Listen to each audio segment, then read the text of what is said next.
عالية ما يحتاج. وهذا أنا سبسألك، أعطيت الموال كامل بمقام الحجاز؟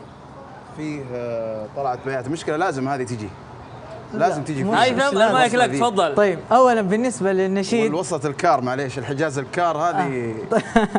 طيب انا مشكلة قاعد اعيش جو الابيات ما شاء الله متشبع انس بالمقامات. طيب انا حذكر الامرين. بالنسبه لموضوع النشيد، انس ما شاء الله يعني اختيار جميل. انا من وجهه نظري عجبني انه خرج من الجو اللي كان دائم يأديه، اللي هو كان تقريبا في اناشيد مشاري حاصر نفسه.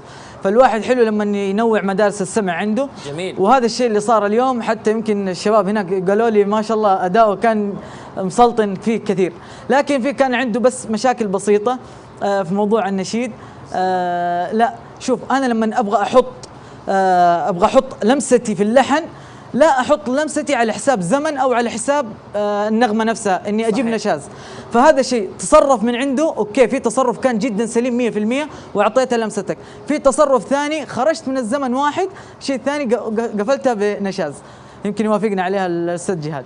هذا شيء. الشيء الثاني، الموال طلبنا منك حجاز اساس تماما.